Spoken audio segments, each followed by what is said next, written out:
Hey guys, good evening. Welcome back to my channel. It's your girl Bridget. How you guys doing? Hope you're doing well today. Thank you very much for joining me. I hope you are enjoying my gist back to back this January. So this story that keeps giving, we've heard from Tunde Thomas's friends. We've heard from Moyo Thomas's family. We've heard from people who know the couple, and now finally it seems like Mr. Nuru Adams, the MD of FCMB, is finally speaking.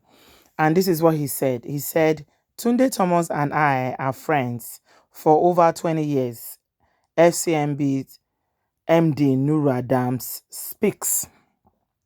So the managing director of FCMB, Nuru Adams, broke his silence over the alleged sexual escapade that he had with his former staff, Moyo Thomas. He disclosed that he and late Tunde Thomas they've been friends for 20 years, or they were friends because it's late now, for over 20 years. And they used to wine and dine together.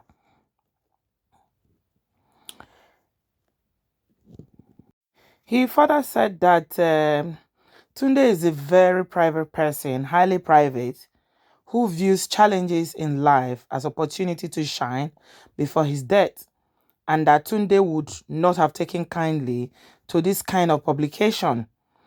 He never used to complain nor claim to nurse any grudge against anyone when he was alive, either against him or against his past marital affairs.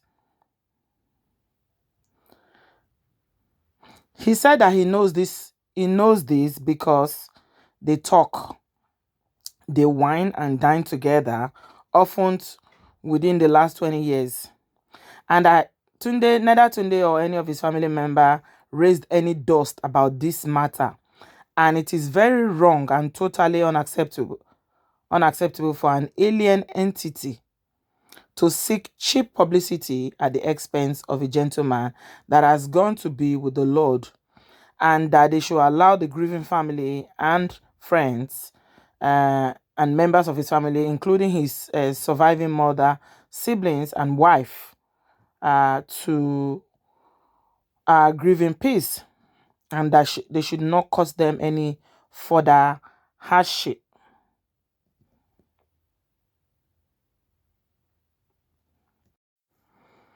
Mr. Adams said that, other than circulating rumors that the petition offers no alter of fact on the matter, in as such as the writer and publisher of the article remains anonymous, that he will enjoin all Nigerians to maintain the story as fake news and to stop spreading rumors. If anyone is truly concerned or have information such, they should take legal and the proper approach. Tunde was a highly private person, and he also said that he would not have, again, he would not have liked all this talk about him. And then they started talking about, what the family of Nuru, what the family of Moyo had said about how the divorce was not final, they were still together, and all that. But interestingly, I was looking at some posts that people were making comments, a lot of comments, obviously, still on this matter. And the thing about what he has said is that he didn't actually deny or accept whether he had an affair with the woman or not. He didn't deny it. He just said that you are friends. So I don't know. Make what you will of that, but that's the statement that he released. On the other hand, his bank, which is the FCMB bank, also released a statement, and I'll read it out to you. The official statement released by the bank says that Media stories regarding and managing director. We are aware of several stories circulating across several social media platforms about managing director Adamu Nuru, a former employee, Mrs. Moyo Thomas, and her deceased husband, Mr. Tunde Thomas. While this is a personal matter, the tragedy of the death of Mr. Tunde Thomas and the allegation of unethical conduct require the bank's board to conduct a review of what transpired. Right? Any violations of our code of ethics and the adequacy of this code of conduct ethics, this will be done immediately.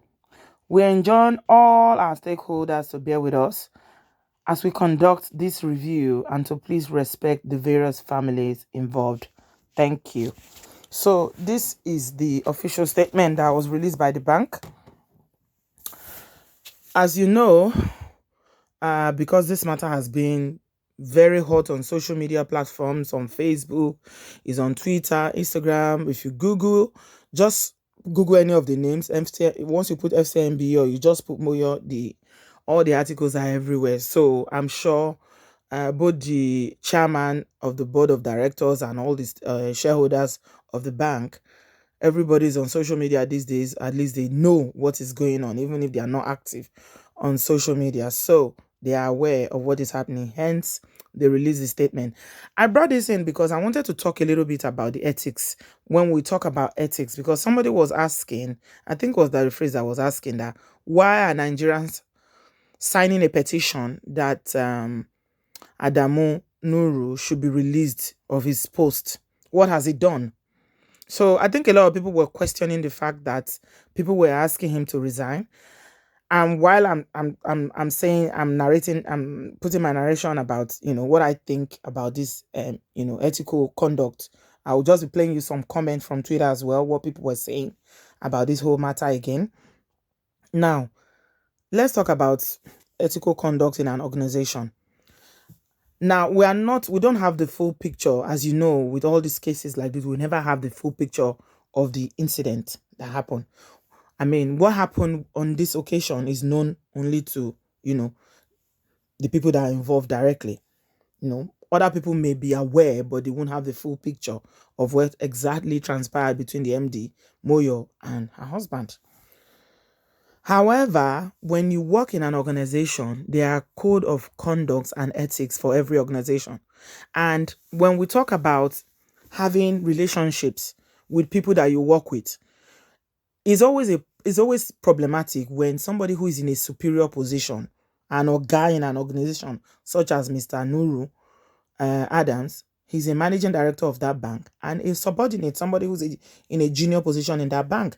Because people will say, or people may say, that there's a power play there because Oga, junior. If Oga comes to ask junior out, like somebody rightly put a comment in my last video about this matter, saying that he worked in a bank as well, and it's always very difficult if women want to pursue their career, that a lot of these Ogas are always, they have their eyes on them, especially the pretty ones. They want to date them. And if you don't want to agree, that means you're not ready to work. They can get you fired. I don't know if this is the circumstances that led to this relationship, because remember, the initial post said that they were in love. So, but it's always an issue, because if, for instance, the younger person, the subordinate, in this case, the woman, Moyo, did not want to date the Oga or says no, then her work, I'm not saying this is what happened, this is all hypothetically, I'm talking generally about ethics now in a workplace, code of conduct, then her job could be jeopardized. She will be at risk of losing her job. And that is a problem for some people. They might not want to lose their job, and they either agree, or in the case of people who are single, they can say, okay, if the Oga is pursuing you and you don't want to agree, you can just tell your husband, say, this man doesn't allow me to rest, I think I better, or you don't tell anybody, you just quit. I know it's easier said than done. But there's another story that somebody, because like I said to you guys, this matter has really opened a can of worms. There are so many things that are coming out of this thing. I know a lot of people they don't see any reason why we should talk about this, but there is a lot to talk about when it comes to this issue. Somebody sent me an email, which I'm going to use to do another video to share with you guys about her own experience. This is a medical doctor in Nigeria, and she was sharing her own experience with me about, what happened to her in her workplace when one oga, a senior doctor who is a consultant, wanted to sleep with her, and she said no. That's another story for another day. So back to, conduct in a workplace. Over here is different from Nigeria. In Nigeria, guys can even marry their subordinates. Nobody cares. People marry all the time from offices. People in the same level, or people who are Oga and subordinate and things like that. But over here, people are a bit more careful because you can be in trouble. You can get in trouble seriously. Either you're a woman or a man, and you start asking the other person out. If they report you and they say you are harassing them, it's going to be a problem for you. So people are a bit careful getting involved in relationships like that. Like I said, when it has to do with Oga Patapata like Nuru and somebody who is like, say, an accounting officer, is a problem because the power play there is that Oga has more power. She can lose her job. So many things can happen. So that's an angle that we need to look at. The reason why people were signing that petition, for those who don't understand, is because they feel that Mr. Adams used this position as the MD allegedly, to have an affair with this woman. And they are saying that it's unethical for him to do that because it's a workplace, affair. And that's why people are saying that, what does the organization stand for? Is this part of their code of conduct? How does this speak of an organization? Okay, because remind you now, for as many people many blogs that have carried this story all across the world, not only in Nigeria now, every time they are mentioning the name of Mr. Nuru Adams, they are mentioning FCMB. So you see why, his name is tied to the bank, and the bank has the reputation to protect. So I'm really, really glad, to be honest, when they came out and issued that statement saying that they are going to look into it. Even though it's a private matter, they want to investigate because they have a stake in the matter now. Because don't forget, somebody has died. A man has died. Whether you believe that his death is linked to this matter or not, but that is the information that has been spread all over the world, that he died from heartbreak. His wife was working in the bank, and the allegation is that she was having something to do with the MD. So the bank needs to take a stand. And I understand why people are signing that petition that he should resign, because his name has been dragged into this matter. And I think if the bank really wants to investigate this matter, they should put everybody out of their misery by, offering to pay for a DNA test. Yeah. And these are some of the pictures I'm going to show you. In a few minutes, you're going to see some pictures of Tunde Thomas's funeral when he was buried. Is a really sad case. So they can demand and say, okay, we have to establish facts, because this is all speculation. It's all allegation. And until it is proven, it remains an allegation. Yes. Let us establish it. MD, oh yeah, Mr. Tunde is no longer here. Bring your DNA. Take the DNA of the children and do an independent, testing to see if anything is going to come out of it. But then again, my people, I fear that I will not trust any of those things, because all these organs in Nigeria, they have a way of maneuvering things. They always cover for each other. They always cover. And this is an Hausa Fulani man. You can see. They cover for each other. They have one ranka they will go and meet. They'll say, this is the problem. Before you know, they can go and still do tests and will come back. It will be a fake test, or they will not even use his own DNA. And, mago, everything will turn out. They will say, the bank will come out and say, oh, we've done the test. He's not the father. So it's only God, that can give this judgment. It's not anything that anybody can do. So these are the issues on ground. This is what he said. He said they were friends. He said he and Tunde were friends. So if he's your friend, would it have been right for you to do what you are accused of doing? Is it okay for you to be sleeping with your friend's wife and, giving her babies? I don't know what kind of friendship that they had. I don't know. These are all allegations, like I said, is allegedly. So that is the issue so far. And these are some of the images of, when the Tunde was buried in Lagos.